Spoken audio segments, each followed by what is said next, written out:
ABC Listen. Podcasts, radio, news, music and more. Mate, I'm a winner. I've been a serial winner my whole career. It's what I've done more than anything else. Are you ready for the new season of Angeball, mate?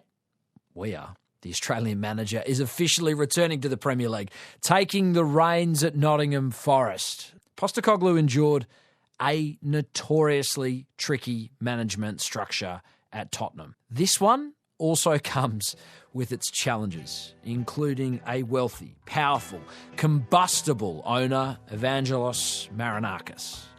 How will he manage that relationship?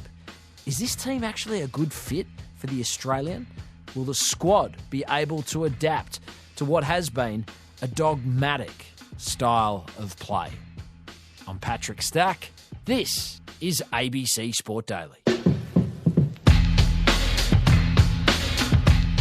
Daniel Garb is a football reporter with the ABC. If you have listened to this show, then you will know that he's done a body of work in the English Premier League. He has covered the Socceroos at major tournaments all around the world, and he has spoken and interviewed Ange Postecoglou a number of times over the journey. Garby, I think we thought Ange would be back in the Premier League, but maybe not after just 3 games into this season. How has it come about that he is back and he's in charge at Nottingham Forest? Yeah, just 3 months after he left Spurs after winning the Europa League, of course, and all of Australian football's dismay at Ange's departure from Spurs is alleviated by his arrival at Nottingham Forest. How has it happened? A crazy owner is the short answer, because Nuno Espirito Santo led Nottingham Forest to their best finish in English football in some 30 years last season, as they finished 7th in the Premier League. But there was an incident at the end of last season where the owner came onto the field to remonstrate with Santo over a decision he didn't like. Marinakis on the pitch shouting at Nuno. Oh no. Oh, I don't like this, by the way. Yeah, neither do I. That didn't look I tell you what. Yeah, I tell you what. I know it's his football club. Get off the pitch, mate. If you've got a problem or something to say, do not do it on the pitch and give your manager a rollicking. And that was the beginning of the end. It looked as if he would depart, Nuno. And I guess there were some discussions. Maybe Ange's people were proactive in the background. I'm not too sure. But the Greek heritage of the Forest owner and Ange's Greek heritage certainly wouldn't have hurt. And Ange lands in the Nottingham Forest hot seat as a result, which I think everyone would agree is a pretty good fit for him, all things considered, in terms of a re-entry back into the Premier League. Dealing with powerful bosses is part of the brief when managing football teams at the highest possible level. And Ange lived that experience with Daniel Levy at Spurs. Evangelos Marinakis is a Greek shipping magnate worth billions. He's diversified into media. He owns big Greek club, Olympiakos. He's a pretty controversial bloke who's faced allegations of match fixing in Greece, things that have actually been put to him by the BBC, and he's strenuously denied any wrongdoing. All of it has been dismissed, and we have been clear from all of this. Now, there is a last case that is remaining, that there are about 80 persons involved. I can tell you again that I have nothing to do with it. I'm not worried about it because I know very well what I have done and how I have achieved victories, and I'm very confident. Put all of that into the mix. Is it going to be a bit of a worry for Postecoglou, Garby? It is. Hopefully, as I said, the love of Greek heritage can help Ange in that sense. But of course, it's a concern. But at the same time, there are plenty of managerial jobs that you step into where you have to deal with that. So you can't really be too picky. And as you said before, Daniel Levy might not be as temperamental as the Nottingham Forest owner, but he's certainly as ruthless, as Ange found out. Ange just won us a trophy. A European trophy, which is highly significant. It's always going to be in our history. And yet we were asking him to leave. But we can't lose sight of the fact we finished 17th in the league. We lost 22 Premier League games. And it's impossible for Tottenham to be in that position. And he knew that when he came to Spurs. and he'll know it at Forest. Nuno Santo was still there for a bit of time and was given time to set up his squad. But then, things can turn in an instant, and that'll be the case as well. But at the same time, Ange would have known that he can't be too picky. Whether you agree with the decision or not, he was still sacked by Spurs. He was still sacked by a team in that top level of Premier League sides, and so the next step would be a mid-range outfit. Nottingham Forest fit that brief. And when the opportunity comes, you've got to take it. You can't be too picky. Unfortunately, Ange doesn't have that luxury. If he wants to be in the biggest league in the world, he has to act now while his currency is still relatively strong. And so he simply had to take this opportunity regardless of the risks that come with it. On field, we know Ange has a certain way of playing traditionally. Look, I think I've been really, really patient the last 18 months, sitting up here answering the same questions over and over again. If people want me to change my approach, it's not going to change. We're doing it for a reason. We're doing it because we think it'll help us be successful. Aggressive, attacking, high line and defence, loving to pass the ball. Does the Forest squad assembled under the previous manager suit that style of play, or is he going to have to do what we saw at the end of his tenure with Tottenham and be a little bit more pragmatic? I think the squad suits it. There are very good attacking players there, led by Chris Wood, who's coming off an excellent season, the Kiwi. Neat football from Forest through Yates, and it might break back for Yates on the edge of the box. Hits Yes!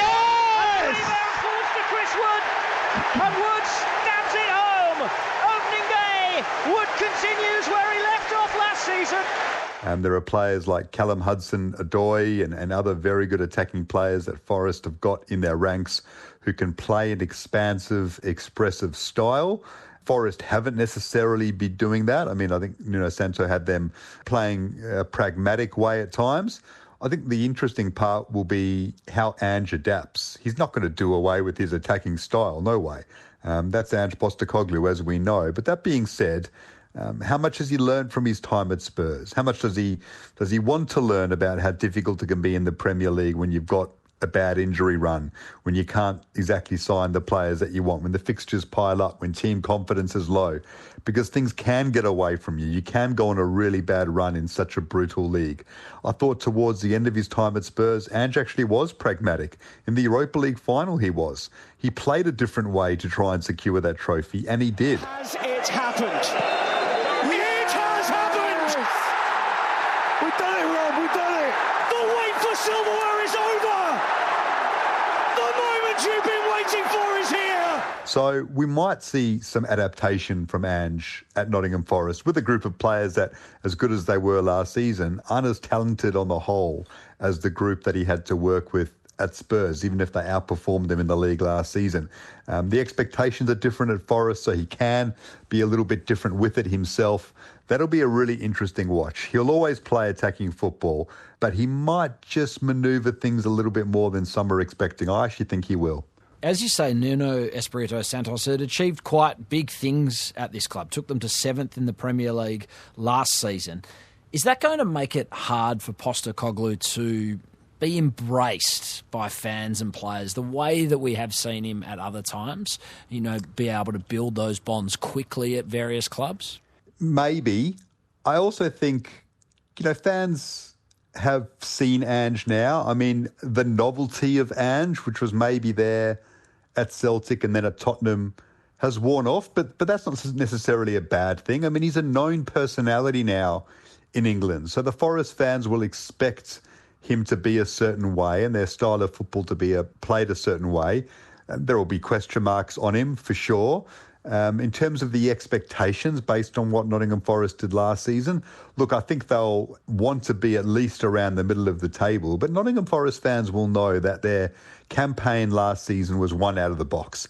They don't expect to finish 7th or better. They're not stupid. They know that what they did last season is very hard for them to replicate in the Premier League. While they'll want to be still a strong side, if Ange drops 5 or so places, but the football's still solid and they can see something building for the future and they might be able to claim a cup and, most importantly, just stay in the Premier League for a while. I mean, that'll still be the brief for a lot of Nottingham Forest fans. Like, just keep us in this league for a period of time. Yeah, we want to finish as high as possible, but it wasn't long ago that we were in the Championship and we'd prefer not to go back. So that'll also be in the back of supporters' heads as well. So, no, I don't think the expectations will be too much of a roadblock for him, but he can't have too steep of a dip either. Finally, Postecoglou drew plenty of criticism in the tail end of his time at Spurs, even on his way to winning them a trophy, breaking a title or trophy drought. I'm just wondering, the football industry in the United Kingdom and their reaction, are we going to see a change in the way that he is spoken about, or are we going to see just a hint, Garby, of the derision still there at the fringes? I think we'll see a change because the spotlight just won't be as large as it was at Tottenham. You know, Tottenham's a really big club with huge expectations in terms of where they want to get to one day. And I think the sheer amount of cameras and bodies at his press conferences will be far less. The games will be, I mean, there's a big one to start, away to Arsenal, of course, but generally they'll be slightly more off Broadway. There won't be as many main broadcasts. I think he'll benefit a little bit from that. That being said, I think the media there know that Ange is very good for a quote and he's very good for something pretty punchy. Am I going to answer the question or are you going to keep asking it? No, absolutely. And I think I'll correct myself. I don't usually win things. I always win things in my second year. They'll be fishing. Don't worry about that. And whether Ange bites as much this time around, we'll have to wait and see. But he'll be himself.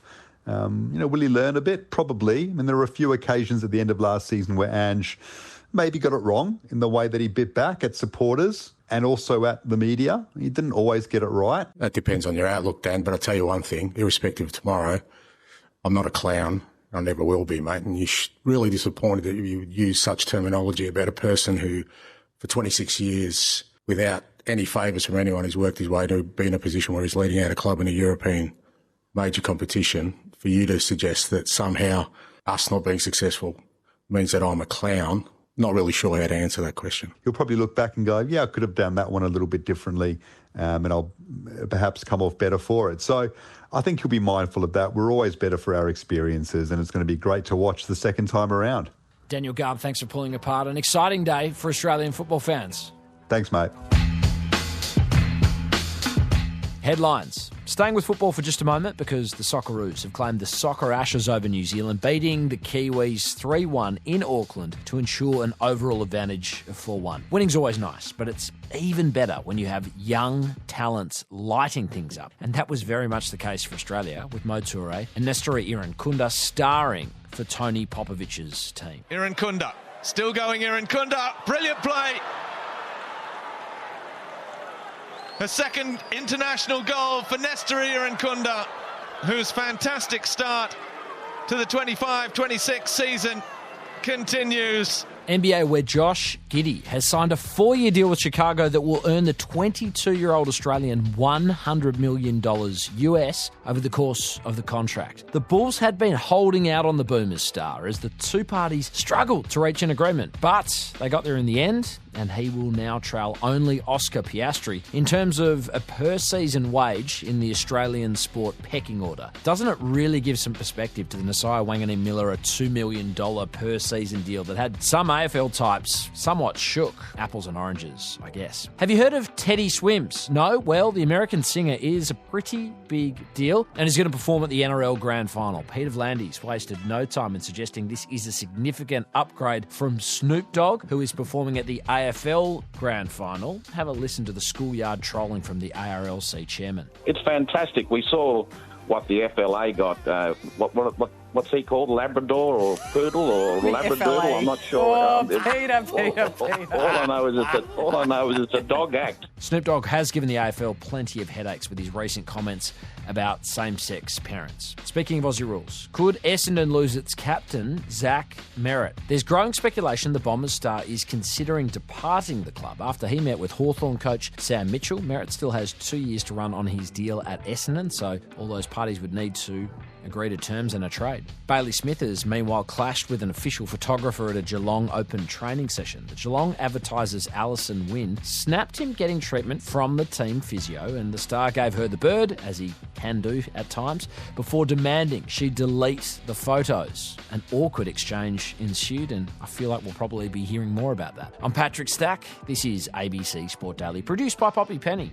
Thanks to the BBC, TalkSport, The Overlap, Nottingham Forest FC, Tottenham, Channel 9, Paramount and Sky Sports for the extra audio used in this episode. Discover more great ABC podcasts, live radio and exclusives on the ABC Listen app.